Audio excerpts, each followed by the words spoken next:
What's up, guys? Welcome back to the Finding Hope podcast. I'm your host, Kayla Bundy. I'm so happy you're here. Happy Wednesday. I hope it's sunny where you are. I've been so blessed recently.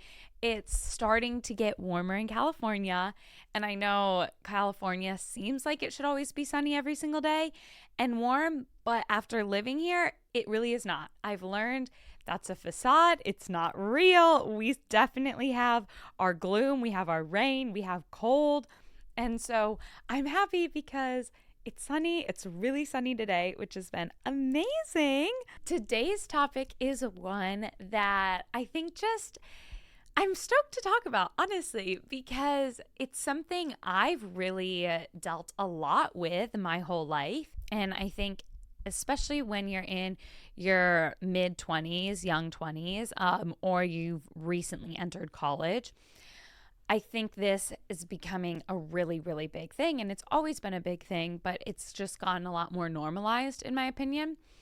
And so we're going to be talking a whole lot about drinking, the party scene, drugs, all of it.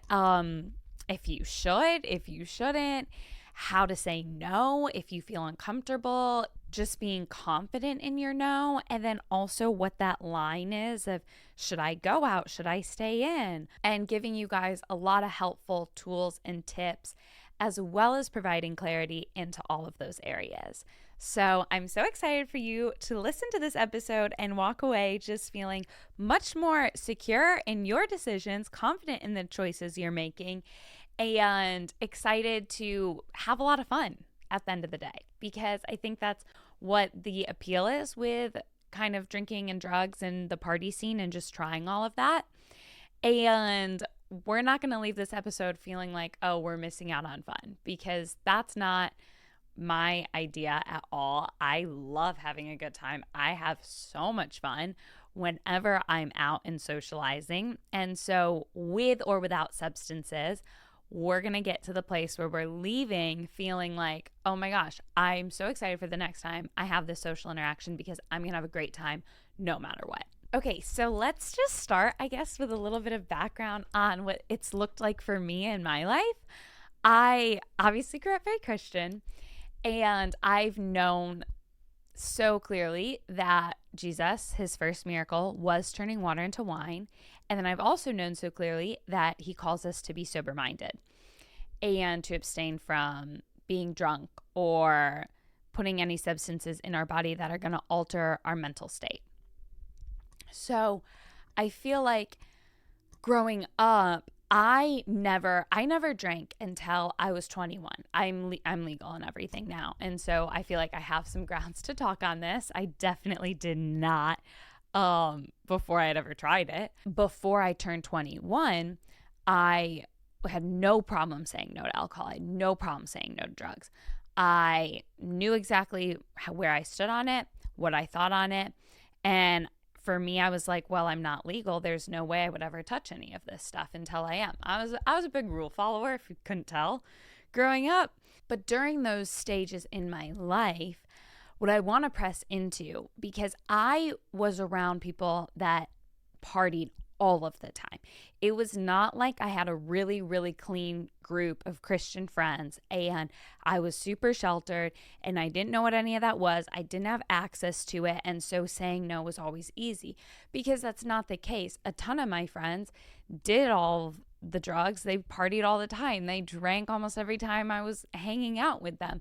Like, it wasn't, I was in those environments a lot in high school and during like college age and that sort of a thing, because that was very normal for the environments I was in. Because I think things are always easy to say no to when you're kind of sheltered and you're not exposed to things. But when you're exposed, it's a whole different battle of, okay, now how do I say no to this? And so if some of you guys are in college and you're like, I don't really know how to say no, I don't feel comfortable doing that, I don't really want to, this part of the episode is so for you, because my big conviction was that I wasn't legal, and that I knew no matter what, I didn't want to be drunk. Even if I was legal, I was like, I don't want to be drunk. That's like not my vibe. That's not my thing. And I would say, like, my best advice for saying no, if you know you don't want to drink, is being fully confident in your decisions in every aspect of your life. Because it was no problem for me to say no to my friends who were drinking or who were smoking or doing any of that if they offered it to me, because I was already so used to saying what I was okay with and what I wasn't okay with in life in general. And if I wanted to do something, if I didn't want to do something. And so it naturally transferred over into maybe some more uncomfortable topics or conversations. And a big part was also the people I was around. Because if I had been around people that peer pressured me like crazy, it may have been very, very different. But my friends, they were very respectful and honoring of my decisions. Even if they weren't the same as theirs, there was always this mutual respect. And I would say, being the person that isn't going to drink and partake in those environments, I also want to encourage you to not be judgmental of the people that are, but to also extend that respect of the choices they're making. Because I think I knew a lot of people who it became very awkward if they did not partake, because their body language would show that they're uncomfortable. They had a very judgmental attitude to the people that were. They were very adamant about making sure everyone knew that it was wrong to do that. And it made the whole place just feel like, oh, okay, so no one here can actually like be themselves. And now I'm going to feel bad for any choice that I'm making moving forward. And I'm not for that at all. I don't think that is very helpful. I think if you want people to respect your decisions, you have to respect others as well. And so that was a big thing for me of like, I might not agree with what you're doing, and I can happily encourage you into the reasons why I don't. Or if you're wanting to learn why not, I don't really partake in those activities, I love having those conversations. I'm always open to having those conversations, but I don't think it's loving to come in and just point fingers and be like, I'm not doing this because it's wrong. You're doing this. You shouldn't do this. And why in the world would you do that? And so I think just having a posture of like respect from everyone that's in the room, whether you're partaking or you're not, I think is just so important, honestly. And it creates like a safer place for everyone that is there. I also think I never had a problem saying no because I had so much fun without it. I wasn't looking for escapism. And I think that is what can be such a temptation in these environments, is the escapism that comes with it, and sort of that pass you have to be whatever you want. And you kind of have this excuse of like, oh, well, she's drunk, that's why she's doing that. Or, oh, he's like stoned, like don't listen to him, he's fine, like he can do whatever. And you kind of have this pass when you are not sober minded to be or act or do what you might want to do. And that is where I want to just encourage you that it is so much more fun when you can do all of that and live that way, and you don't have anything in you giving you that permission to do it. And that's like a big thing I learned when I was young, was just, oh my gosh, I can have so much fun. I can dance my butt off. Like, it was actually funny because anytime I would be with my friends or socialize, or like other people would be around, even to this day, a lot of times people will think I'm drunk because I'm dancing around, I'm having the time of my life, I'm talking up a storm, like I'm living, and I haven't had an ounce of alcohol in me. I haven't touched any sort of substance that is going to alter my state. It's just I know how to have fun without anything fueling that for me. And my dad, he would always say, like, I'm high on life, there's no reason to take anything else. And I loved that. And my mom, like, I grew up with her, who she had so many stories of her being at parties when she was young and her dancing around, her having the time of her life, and people offering her drinks, and she was always just like, no, I'm good, I'm chilling. And like, it becomes awkward when you feel awkward, I think. And I think body language is just a big aspect of that, because if you're going to these environments to start with, I mean, if you don't go, it's totally different. But if you're going into these environments, if you're at college, if you have work parties, if you're going out with your friends, if you're going to choose to go, first of all, I would say pre-decide what you're going to do. Pre-decide how you're going to act in those environments, so that way you're not easily influenced. And pre-decide if you're going to have a good time or not. Don't decide there and then, am I going to have fun here? Oh, I'm not having fun. This isn't like, maybe I shouldn't have come. I feel awkward. I feel uncomfortable. I would really encourage you to pre-decide if you're going to have fun or not. And if you decide you're not going to have fun, don't go. If you decide you're going to have fun, go. And because I think every time I've gone and I've pre-decided I'm having a great time, no matter what, doesn't matter who's there, doesn't matter where we end up going, doesn't matter if I have anything to drink or not, I'm going to have a good time. And when I show up in that posture, it's so different, because when I've shown up and I'm uncomfortable and I feel pressured, I don't feel like I can say no, I feel awkward, I feel guilty, I feel all of these things, I feel so out of my comfort zone, I don't like what's happening around me, it totally changes my body language. It changes my body language. And then it also makes people feel more inclined to pressure me, because they can see from my whole demeanor that I'm uncomfortable. And so they want to encourage me to drink, encourage me to do something that's going to loosen me up and make me have a better time. And because they want, and I don't think it's ill-intended. I think like most of the time when people are saying that, it's because they genuinely want you to have fun. And if they see that you're not, they want to try to help and encourage you to do something that maybe you wouldn't. So I think body language is just huge, and pre-deciding like if you're going to enjoy yourself regardless of the situation or who's there is really beneficial. And it goes a long way, because people like to pressure you when they can tell that you aren't solid in what you're saying, or you're even uncomfortable, or you feel awkward in what you're saying. So I would say if you do feel uncomfortable, if you do feel awkward, that's so fine. That's so normal. But I want to encourage you that if that is you, to find confidence in your choices you make every single day, kind of like I said earlier, because when you're confident in the choices you make every single day, then when it comes to those bigger things, when it comes to more uncomfortable things, you don't have to second guess or feel like, oh, am I weird for saying no? Are they thinking this about me because I've said no? And it's easy to get in your head and to feel that awkward uncomfortableness. And so I just want to encourage you that it's been so helpful for me when I'm not worried about what the other person is thinking, whether I have a drink in my hand or not. Because if I'm having a good time, no one really is going to care what I'm doing and if I have anything in me or not.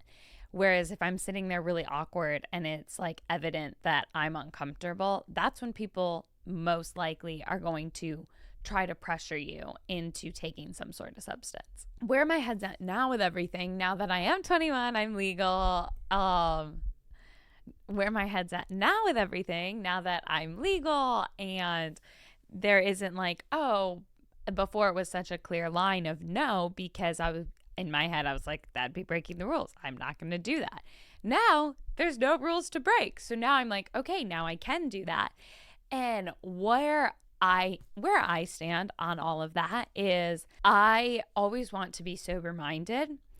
My intention is never to get drunk. I think you should always be responsible with anything you put in you.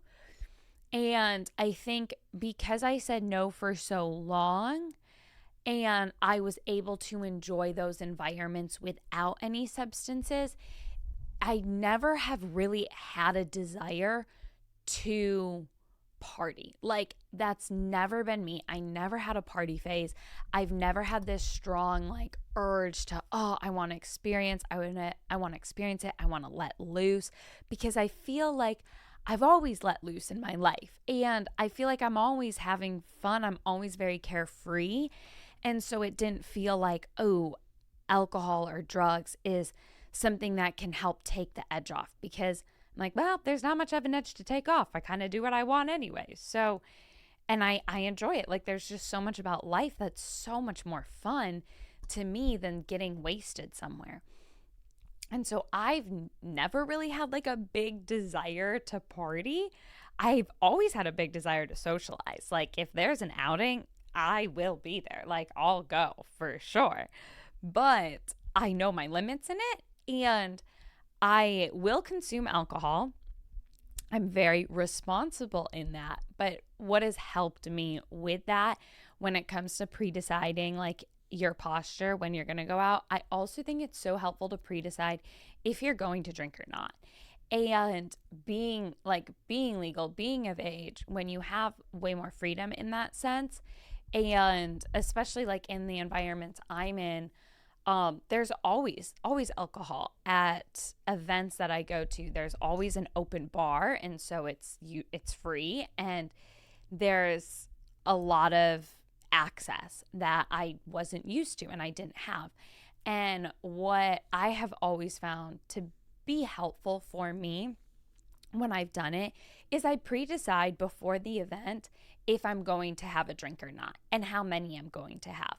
Because when I've gone and I don't really know if I want to drink, I'm like, oh, I'll just kind of see when I get there. And then I'm way more easily like, ooh, that looks cool, I'm going to try it. And then I try something, and then I'm way more easily just not on my guard, and I don't make decisions I would have been proud of. And it's always really helpful for me to pre-decide if I'm going to drink and how much I'm going to drink before I get there, before the day, whatever it looks like. If it's a holiday, if it's 4th of July, because there's so many big like drinking holidays. And I always pre-decide like, okay, I'm not going to drink today. No matter what, I'm not going to have anything. I could get there. There could be all these cool things that I might want to try, but I've pre-decided, and I've already pre-decided I'm going to have fun no matter what. And so I stick to that. If I pre-decide I'm going to have a drink there because I want to try whatever it is that's going to be there, then that's fine. I've made that. I've pre-decided that, and I go, and I know my limits. I'm very self-aware, and I still have a good time no matter what. And I'm able to leave both scenarios feeling proud of myself because I stuck to my word. And so I think that's a big thing too, is I always feel a lot better the next day or that day when I have followed through to my word. If I didn't ever have a word for myself, and I didn't ever give myself like, hey, this is what it's going to look like, then things usually happen that I'm like, yeah, I don't feel as good the next day. Or like things usually happen that don't even give me room to be proud or disappointed, because it's just like, oh, it was a free-for-all. So I always find it very helpful to pre-decide. The verse that I'm sure we have all heard is 1 Peter 5:8, and it says, be sober-minded, be watchful. Your adversary, the devil, prowls around like a roaring lion, seeking someone to devour. I've heard this verse a lot growing up in church. Of anytime drugs are brought up, alcohol is brought up, and they're like, well, it says be sober-minded. It says be sober-minded. And so I've heard this verse a lot. But I think the second part of that is, it's not just a, hey, be sober-minded, but the verse gives clarity as to why. And the big reason why is because there is a spiritual warfare around us. The devil does exist, and it's just a gateway, and it's a door that opens up opportunities for things that we don't need. And he is prowling around like a roaring lion. He's seeking for somebody to devour. That is what he does.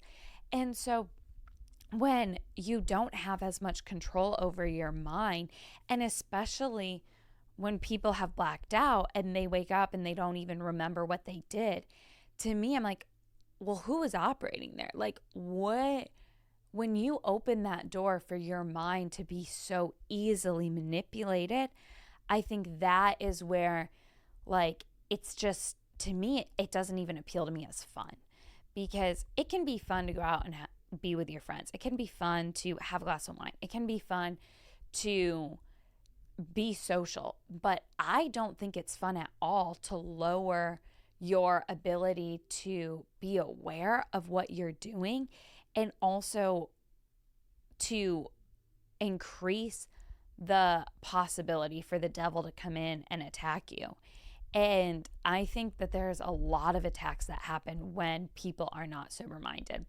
And a lot of people, I'll hear them say, oh, well, like, I smoke, or I like take these gummies, but I'm still sober minded. And I'm able to do this, but I'm still sober minded.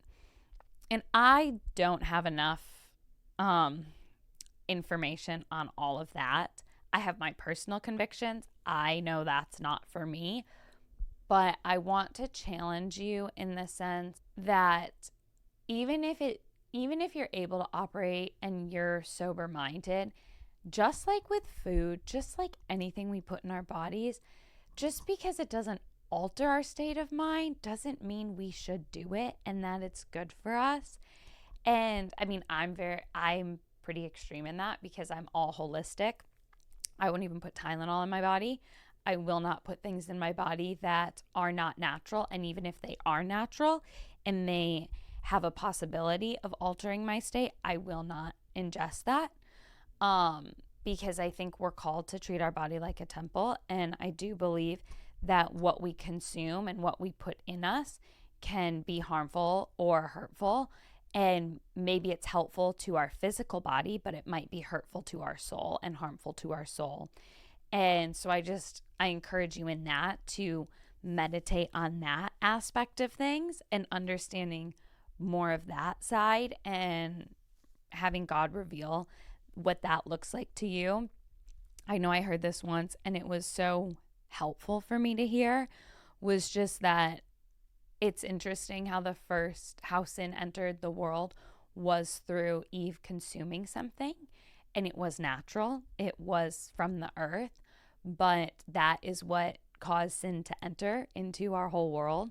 And so just because it's natural, just because it's grown from the ground, just because there might be some benefits to it, I never think that that's ever a reason to give it a pass for being okay to consume. I've noticed too, when I am in environments or when I'm not drinking, I usually attract people that are way more similar to me, because when I'm in that crowd and when I am drinking, when I'm doing whatever, I'm usually around the people that are really abusing that freedom, and they're going maybe a little bit further than I would. And that's typically the crowd I'm around, versus even if I'm in those environments and I say, no, I'm okay, I don't drink, or I don't need a drink. I usually end up attracting people that feel the same way or are similar in that. And it creates like a cool, unique friendship. And I think you can really meet a lot of cool people that way that are gonna be more similar to you. And that's actually something I want to talk about, is back in high school, when I had friends that did it and I didn't, and they didn't pressure me. That's a big thing, because if you go out and you've noticed your friends heavily pressure you, or you don't feel comfortable saying no around your friends, I would encourage you to change up your friends, because it's not necessarily the alcohol that I think is the issue in those scenarios at all, because I've been around people that they're drinking and partying just the same as everyone else, and they're completely fine accepting what I choose to put in my body and what I don't. And then I've been around people that do the exact same thing, and they make me feel horrible, or they don't understand it. They think something's wrong with me. They think I'm weird for it. And it's just the personality type. It's the friends. It's so much more than like, oh, it's this environment that's bad. No, no, no, no. I think the crowds are a big part, and identifying like what friends do you feel safe to have boundaries in, and if they don't agree with them, are they respectful of them? Because when they're respectful of them, that's amazing. Like, that's great. And I love my friends who are respectful of my boundaries. When I say, hey, no, I'm not going to do that, and they still invite me, they still want to be around me, they still enjoy me, that is so much nicer than only having friends that do every single thing that you do, that think the exact same ways as you, that are always going to be right in line with everything you do. Those friendships are amazing. But in reality, you're probably not going to only have friends that think and do the exact same things as you. And so I think when you do find those friendships, it's a beautiful thing when you can have those differences and they're always respected and they're always honored. So if you don't feel that way, I would encourage you to cultivate a different friend group. Okay, I'm going to answer a few questions from you guys that I posted a poll on my Instagram asking kind of what you guys wanted answers and what you wanted some clarity in on this topic. And so the first one is how to say no to drinking or drugs. I would say, one, understand that no one probably really cares what's in your drink or what you are smoking. If they're going to do it, they care more about them having fun than you. And so I think that takes a big weight off right there and then of like, oh, actually, yeah, most of the time, like if people care that much about what's in your cup or what you're doing, then they probably are very consumed with what others think of them. Because most of the time when you go out and if people are doing those things, they could care less what you're doing. They're just going to do what they want to do. And so I think there's kind of just like, you can kind of breathe in that, knowing, oh, actually, I'm thinking way more about this than anyone else in this room. And I'm paying way more attention to me saying no than anyone else here. And so I think the first step in just how to say no is understand that you're probably way more in your head about it and no one else is probably even going to notice. And then my second piece there is when you do say no, like I talked about earlier, just say it with confidence and be carefree. I think a lot of times it can be hard saying no because it's like, oh, well, why not? Or is something wrong? Like, did you have a problem with it? Like, why don't you drink? Oh, like you're just this weird Christian. And so I think the delivery of how you say it is very helpful. Usually when I go out, somebody offers me something and I'm like, no, I'm good. I don't need a drink. Like, I usually can just leave it at that. If they ask questions, I'll usually just say like, oh, like, I just don't want to. I want water instead. Or I'll say like, I like being sober and I don't need to be drunk to have fun. Like something lighthearted. I think when you make it a big deal, it becomes a big deal that you're not. And I think it's a lot easier than you may think when you just go into those environments or when you're asked those questions, when you answer with just like confidence and a carefree posture. Most people don't pry, and if they do, I think it opens a really cool opportunity to speak into why you don't drink or why you don't do drugs. And most time I've never done a drug in my entire life. And the only people that know that are the people that have asked. I don't like go around to these environments like, I've never done that. I've never done that. I would never do such a thing. Like, that's not me at all. I think the only people that know are the people that are like, oh, why not? And then if I'm like, oh, I've just never really done it. And they're like, then they ask more questions. Well, why not? Well, this, that. And then it actually opens up a really cool conversation that I can have because I already knew where I stood with it. And I have my reasons and I have my convictions and I have my theology behind it. I think that's a big thing too with how to say no is I would understand why you're saying no. If you don't know why you're saying no, besides I feel guilty or I feel like it's a sin, then I think that reasoning can only get you so far. So I would encourage you to just really think on, why am I saying no to this? And just a few examples for me when it comes to alcohol, I say no for health reasons. I'm very careful about what I put in my body. I say no because I like being in control. I say no because I have so much fun without it. I say no because I don't want to be bloated. I don't want to go to the bathroom and look like I gained 5 pounds because I had alcohol in me. I say no because it makes my face really red, and I usually don't like that.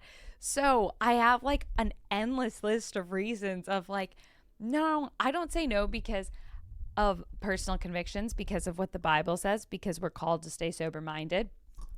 But I also say no because of a million other things that I prefer to enjoy life in without having to experience those symptoms or those side effects of it. The second question is how to deal with embarrassment if you don't want to drink at a party.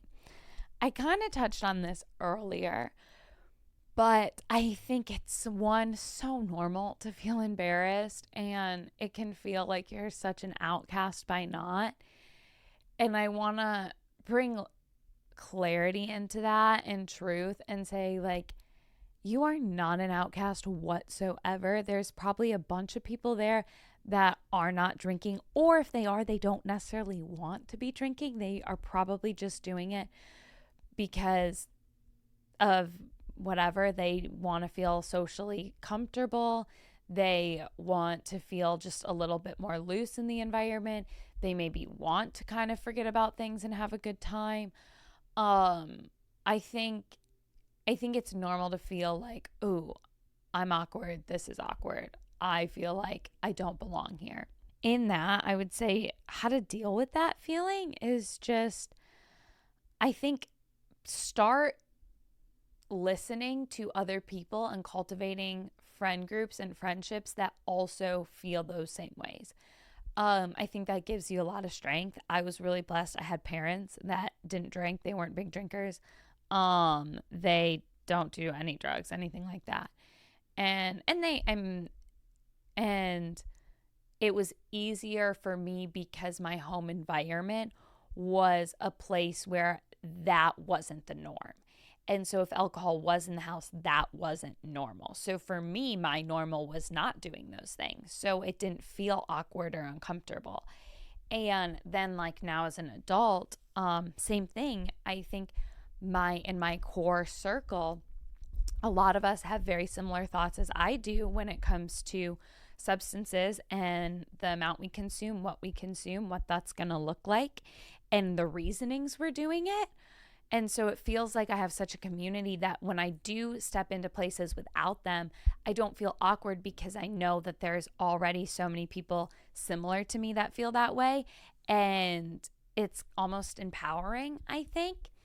And with that as well, I actually listened to, as I was preparing for this podcast, I was listening to other podcasts, and I found it so encouraging. And so I would say if you are kind of struggling with, I feel really alone in this, I feel really awkward in this, I would encourage you, like, before you go to that party, before you enter that environment where there is going to be substances that you might want to do, but you know you shouldn't, or that you don't want to do, but you feel like you're going to be pressured, and anything that doesn't feel natural, I would just encourage you beforehand, listen to a podcast on it, call a friend, fill your ears with people that are so encouraging and empowering about their no in that specific scenario. And you'd be fascinated. Like when I was listening to podcasts preparing for this, I was fired up. I was like, wow, like I feel so like awesome. I feel so great knowing there's thousands of people that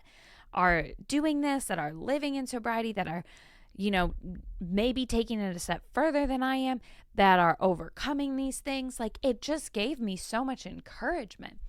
So I would suggest really filling your ears and your circles with people that are going to make you feel like you're not alone. The last question is how to stand firm in your morals, even around others who try to get you to do bad things. I think standing firm in your morals kind of goes along with what I've been saying throughout this podcast, but when you understand your why behind it, and when you are very confident in the choices you make every day, and you also understand no one should ever have a say of what you put inside of your body, and in other areas of life that seems normal, and it's like, okay, yeah, of course, I would never tell you to eat that if I know you're allergic to it. I would never tell you to take that if I know it makes your stomach hurt. And so when it comes to substances, the same thing applies. Of just understand that no one should have that say over what you should put in your body. And understanding why you don't put certain things in your body for yourself, I think, is just so helpful when it comes to being around people that are doing those things. Being able to have a good time and not make the environment feel awkward because you're not partaking. And easier said than done for sure. But kind of like I said, just deciding beforehand if you're going to have fun or not. If you're going to these things because you're pressured into going and you show up really awkward and uncomfortable and it's not fun to be there, like, I would just say leave. That's been me. I've done that. I've been pressured into going somewhere. I don't want to go there. I feel uncomfortable in those environments. I don't feel safe in those environments. And I'm like, you know what? It's not worth it. I'm just going to go. I'm not going to have a good time. I know I don't want to do these things. I don't want to partake. And even if I did, it wouldn't really change the way I feel right now. And so I'd rather just leave. And it's not that big of a deal. Like, I don't need to make it a big deal. It's okay. And so I'd say just kind of trust your intuition in those things. And also, I do really want to stress that if you are going to consume anything, be so safe about where you're doing it. And I know so many people that have had horrible experiences because they've been drugged or something's happened or they've had too much. And I cannot stress enough just how cautious you have to be. And I think it's so important to always have your safety first in mind. Like, I love going out. I love having a great time, but my safety is always my number one priority. And even if that's water that I'm drinking, I'm so beyond cautious of my environments. And so that's a big reason too why I don't want to be out of control, is because of the environments I'm in. And even if you feel like you're so safe in the environment you might be in, even if the people around you seem so trustworthy, I just still want to encourage you that always be aware. Be aware. I want to encourage you to be aware of the people around you, because not everyone might have that mindset. And there's been a lot of times where it's been helpful that I've been able to notice other girls that might need some help, or I've seen things I'm like, ooh, we're like, no, we're going to throw that out. I don't know where that's been. I don't know who could have touched that. You might not be thinking that way because you might be like having your fun, but like, I'm going to take care of that for you. And like, I'm going to make sure you don't consume whatever that is. And so I just want to say, like, if you do consume things, no matter what it is, it could have substance or not. I think in environments where substances are being used, it is just so important to have your safety and everyone else's safety in mind, and have that be the forefront of kind of what guides those decisions. And when I've made those decisions, like, oh, I've pre-decided I'm going to have a wine night. I've pre-decided I'm going to have a drink at this place. My safety is still always my first priority. So if I get there and I'm like, maybe not, or if I get there and things are already opened, I'm like, you know what? Not worth the risk.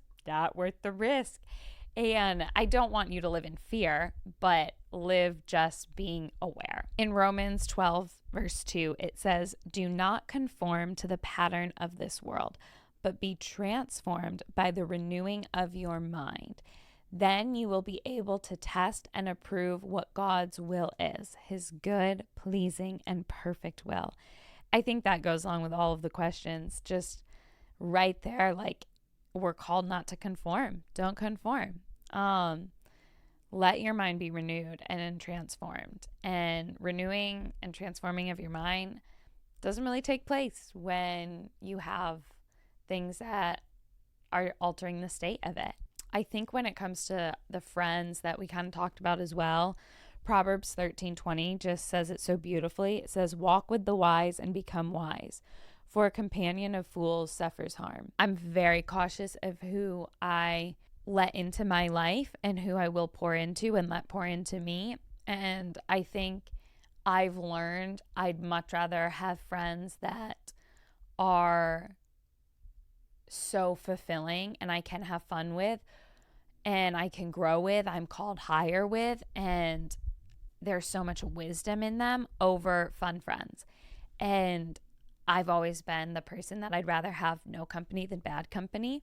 And sometimes it's left me really, really lonely at stages in my life for long periods of time.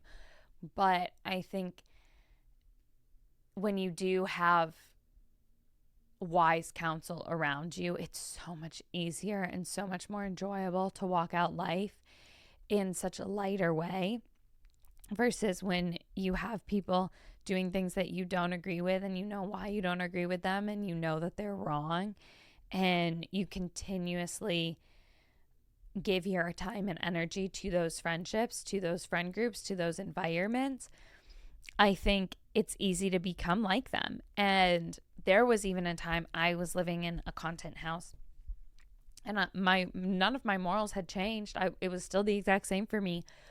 But because my environment was so heavy in substance, was so heavy in darkness and just heavy in drama and all of these things, it took the biggest toll on me. And I compromised not in ways that I was mad at myself for, but I didn't hold myself to the standard I knew I should. And I wasn't able to live each day feeling at peace, feeling light. I felt like there was always a massive weight on me just from being in those environments every day and being in those crowds every day. And my normal got warped. And it took such a toll on me that I didn't ever see coming. And even though I held true to myself, it wasn't in a way where it was fun. It was in a way where I was doing the most to stay true to who I was. And it was exhausting.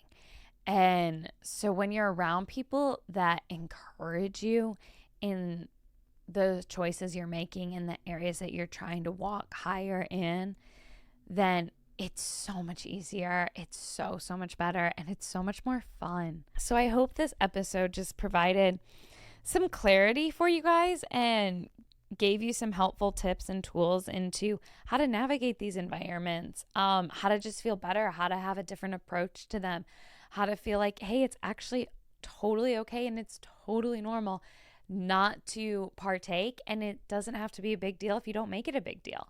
And I want to encourage you to, even if you think you know your reasons why you don't, to make a list. Have a list on your phone. Create a list in your notes app of, this is why I'm making the choice I'm going to make. This is why I'm going to live out my life in this way, and have that reminder for yourself.